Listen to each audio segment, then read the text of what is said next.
मेरठ की पावन भूमि, चौधरी चरण सिंह जी की कर्मभूमि और किसानों की पहचान, खेती की पहचान, ऐसी पावन भूमि पर आयोजित औद्योगिक उन्नयन गोष्ठी में हमारे बीच में उपस्थित हमारे उच्च सदन में हमारे साथी जिनका सांगठनिक अनुभव, लंबा अनुभव रहा है, ऐसे आदरणीय अश्विनी त्यागी जी, माननीय विधायक छपरौली श्री अजय तोमर जी, माननीय सदस्य विधान परिषद श्री धर्मेंद्र भारद्वाज जी, माननीय विधायक सेना श्री संजय शर्मा जी, जिला पंचायत अध्यक्ष हापुड़ श्रीमती रेखा नागर जी, हमारे साथ सदस्य विधान परिषद रहे आदरणीय बड़े भाई हरपाल सैनी जी, उद्यान विभाग के निदेशक श्री बीपी राम जी, पूर्व निदेशक श्री आर के तोमर जी, संयुक्त विकास आयुक्त बलिराम जी, उपनिदेशक पंकज शुक्ला जी, भारत भूषण जी,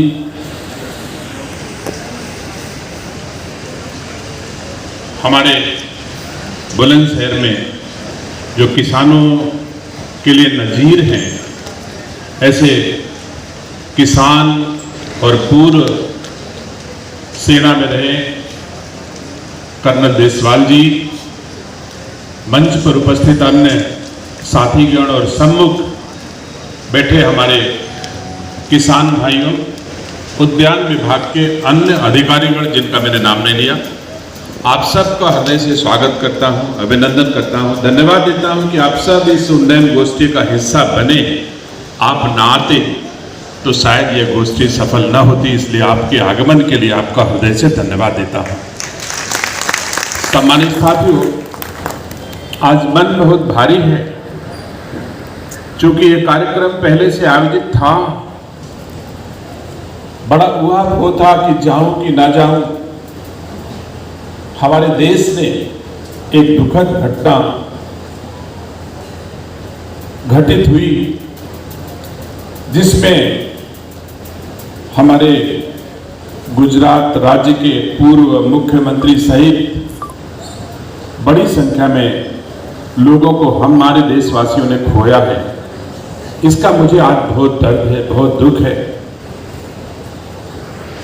हम लोगों ने, आप लोग देख रहे होंगे कि माननीय विधायक जी आए, किसी ने उनको फूल नहीं दिया, किसी ने उनका स्वागत नहीं किया, तो हम लोग कोशिश की कि हम लोग सादगी से आप लोगों के आगमन का महत्व भी कर लें। आप लोग चूंकि आ चुके थे, तमाम किसान साथी आ चुके थे, कार्यक्रम पूरा हो चुका था, अब आपको लौट के जाना होता तो भी मेरे लिए असुविधा होती, इसलिए इस कार्यक्रम को सादगी के साथ कम समय में खत्म करके हम लोग आगे बढ़ जाना है। सम्मानित साथियों, उद्यान विभाग के 50 वर्ष इस वर्ष पूरे हुए हैं। इस 50 वर्ष की यात्रा में उद्यान विभाग ने कहां से कहां तक की यात्रा की।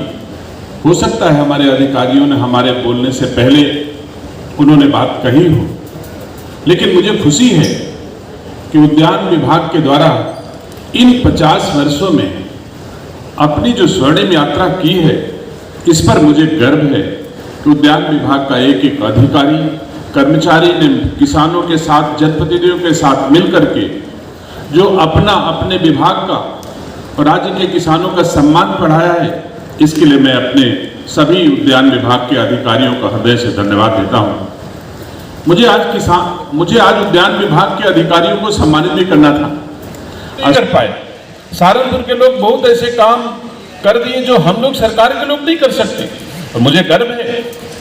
मैं बार बार उनका नाम लेना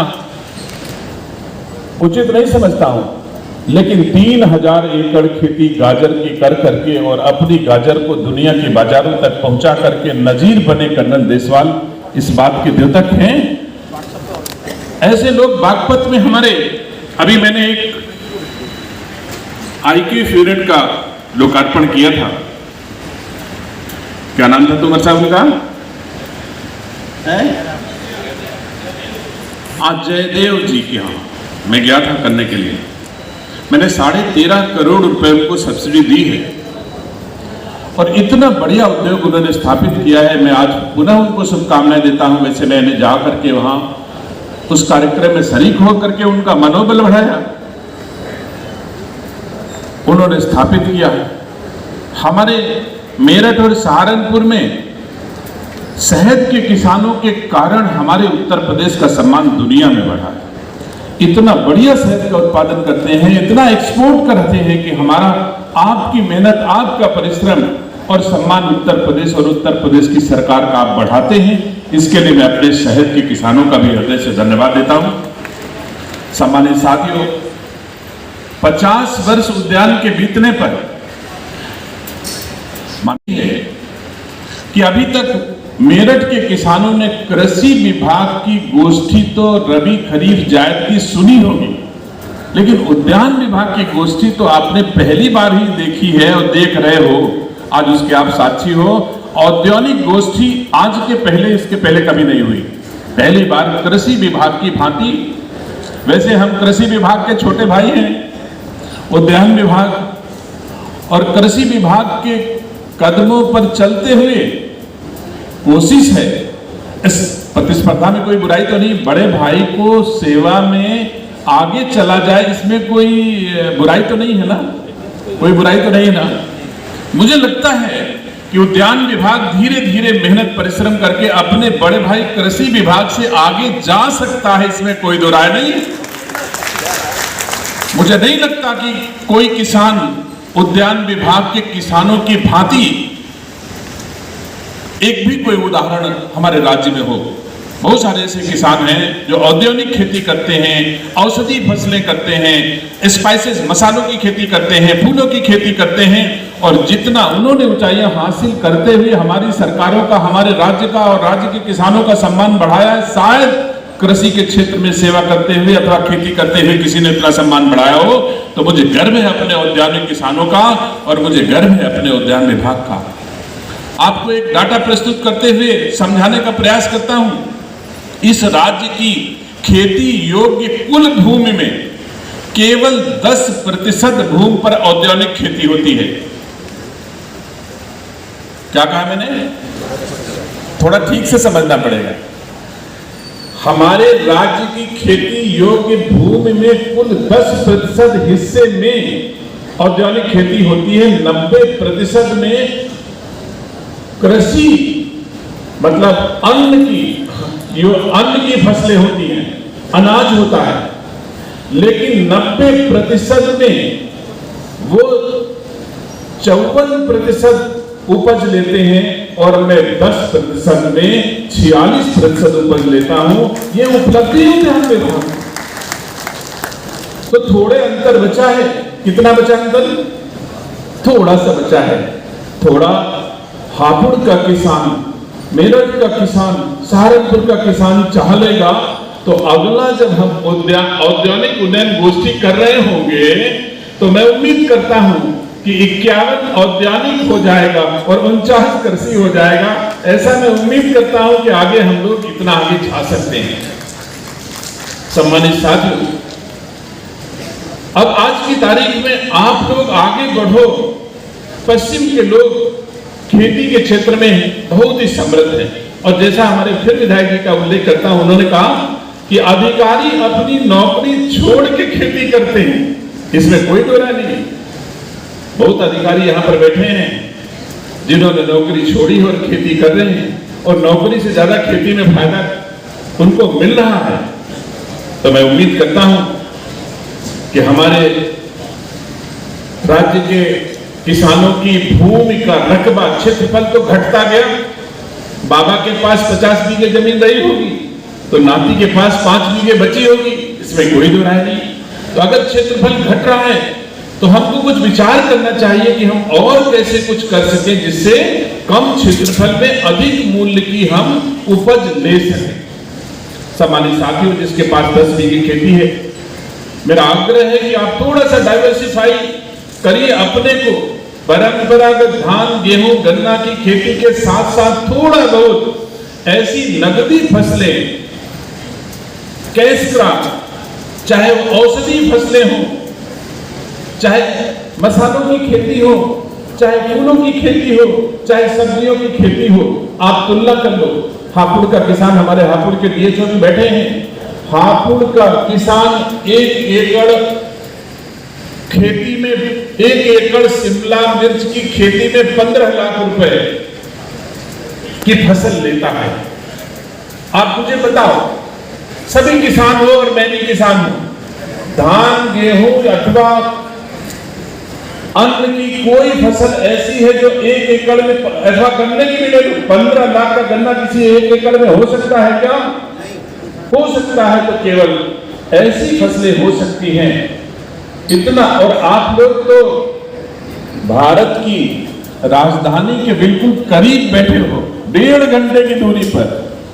अगर बलिया का आदमी, सोनभद्र का आदमी अपनी उपज को दिल्ली की बाजार तक पहुंचाने का प्रयास करे तो कठिन होगा, लेकिन मेरठ, सहारनपुर के लिए तो कुछ कठिन है ही नहीं।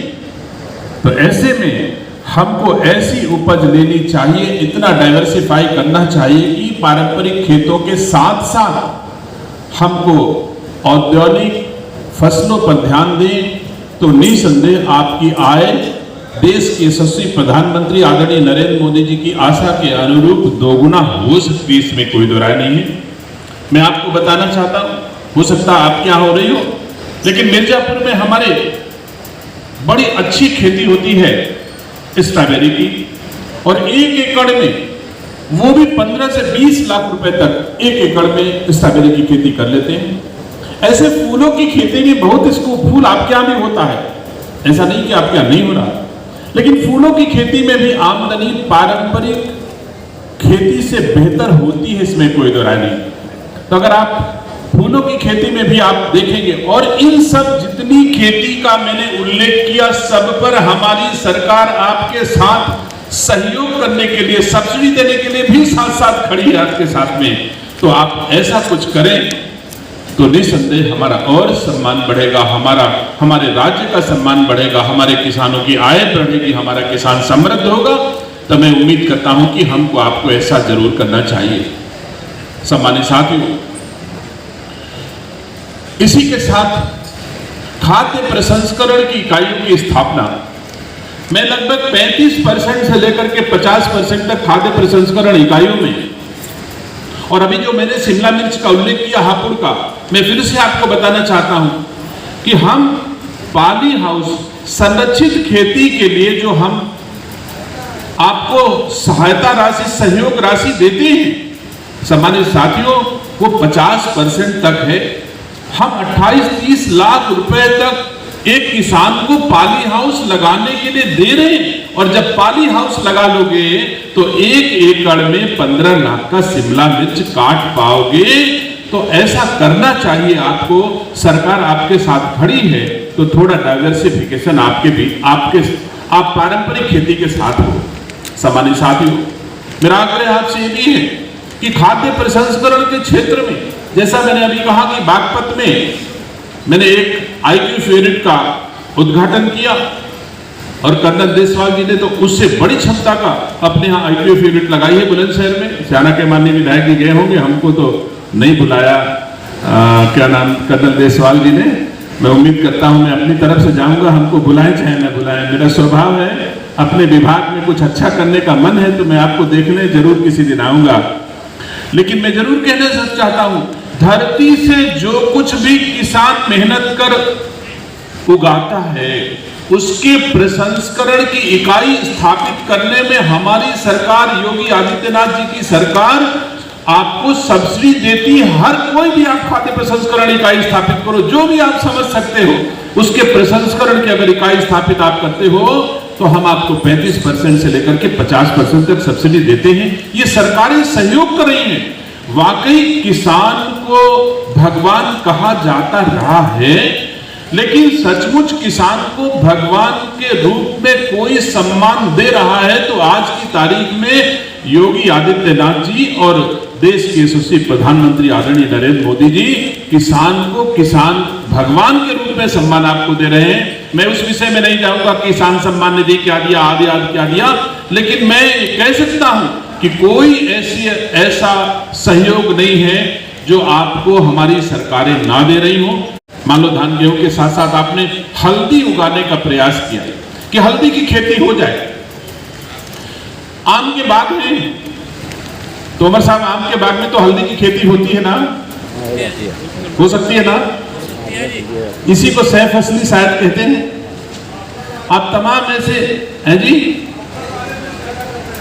हाँ, ऐसी चीजें हैं जो अगर आप हल्दी उगाने लग जाओगे तो हल्दी के किसान का मनोबल बढ़ेगा और हल्दी की खेती और बढ़ने लगे। अगर हल्दी के प्रसंस्करण की इकाई स्थापित हो जाए किसी एक विकास खंड में, तो उस विकास खंड में हल्दी किसान उगाना शुरू कर देगा और बढ़ना शुरू कर देगा, क्योंकि उसके प्रसंस्करण, उसकी उपज का प्रसंस्करण हो जाएगा।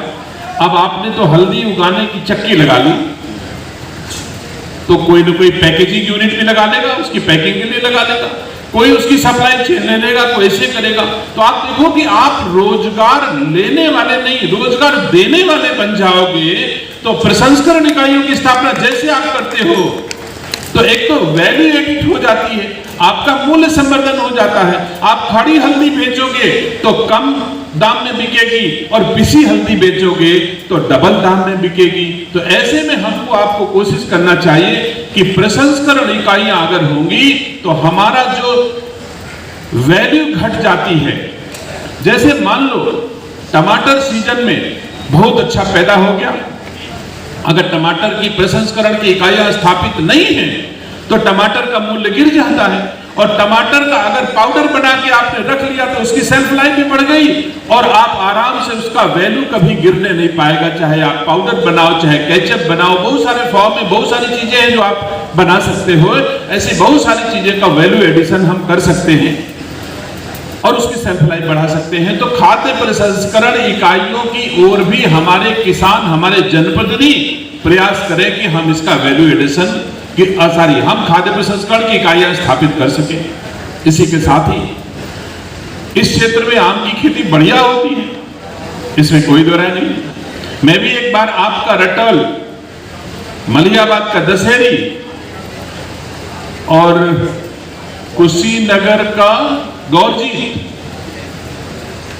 एक और कौन था, रटौल, गौरजीत, लंगड़ा चौसा नहीं, ये 4 वैरायटी का इंपॉर्टेंट नाम थे हमारे राज्य के। मैं 2 नाम लेकर के मास्को गया। आपके आम को मैंने मास्को में 600 रसियन का न्योता दिया और आम से बने व्यंजन खिलाए। तोमर साहब वहां साक्षी थे, आज के चीफ सेक्रेटरी हमारे मनोज सिंह भी हमारे साथ थे। 600 रसियंस लोगों ने जब उत्तर प्रदेश का आम चखा और आम से बने व्यंजन खाए तो सम्मानित साथियों, दुनिया का हर आम भूल गए। हमारे रहते मेरे आंखों के सामने आम की लूट मची और आज मास्को के बाजार में उत्तर प्रदेश का आम, आपका रटौल 800 रुपए किलो बिकता है और 360 रुपए वर्तमान में उसका 1 किलो पर व्यय होता है यात्रा पे ले जाने पर। अब आप अंदाज लगा सकते हो, सब कोई समझदार हो, 800 रुपए किलो आम बाजार में बिक रहा है, 360 रुपए किराया है, शेष जो आपका 80 रुपए, 100 रुपए, 90 रुपए, 150 रुपए जो भी आपका है घटा लीजिए, तो भी फायदे में हो कि नहीं फायदे में हो? फायदे में हो ना। ऐसे में और आपका घर का जो बच्चा है आज की तारीख में, उसके हाथ में जो मोबाइल है ना, वो मुट्ठी में दुनिया है उसकी। वो चाहे दुनिया के जिस बाजार का भाव समझ करके घर में बैठ करके अपनी उपज को दुनिया के बाजार में बेच सकता है, जरूरी नहीं कि जाए। तो जब से मैंने मास्को में आम जाके बेचा है, अरे अंग्रेज हमको चाय पिला के गुलाम बना के चले गए, हम आम खिला के अगर उनको गुलाम बना ले तो इसमें कोई बुरी बात तो नहीं है। तो मैंने आम खिलाया उनको। तब से एरोफ्लोट की जितनी जहाजें दिल्ली से टेक ऑफ होती हैं, सब में हमारे आपका आम जरूर जाता है, आप पता लगा लीजिए। और उन परिस्थितियों में जब अब तक आम हमारा, चूंकि हम लैंड लॉक्ड एरिया है, हमारे पास समुद्री यात्रा, समुद्री रास्ता नहीं है कि हम अपनी उपज को दुनिया की बाजारों तक पहुंचा सकें, तो जहाज में वहां ले जाते हैं जहां बैग जाता है। और अब तो मोदी जी, योगी जी की कृपा से जेवर से पूरा जहाज का जहाज आम भर के दुनिया की बाजारों में जाएगा कि नहीं जाएगा, अगले साल जाएगा कि नहीं जाएगा। तो 360 रुपए के स्थान पे हो सकता है 160 रुपए किलो में दुनिया की बाजारों तक हमारा आम पहुंच जाए। और केवल आम ही नहीं, गाजीपुर का मिर्च भी, चिली भी जाती है, आपका सहारनपुर का शहद भी दुनिया की बाजारों तक जाता है। बहुत सारी उपज हम दुनिया की बाजारों तक पहुंचा करके मूल्य संवर्धन करते हैं। तो मेरा आग्रह है, अब हमारे राज्य के किसानों के लिए दुनिया बहुत दूर नहीं है, बहुत करीब है। तो उमर साहब का बियाह भाव हुई तो बारात लड़िया बैल से गिरा है कि कार से गिरा है? त्यागी जी, हम अपनी अवधि में बोल रहे हैं कि आपको समझ पा रहे हैं? पहले के लोगों की शादी उतनी दूर होती थी जितनी दूर तक बैलगाड़ी जा पाती थी।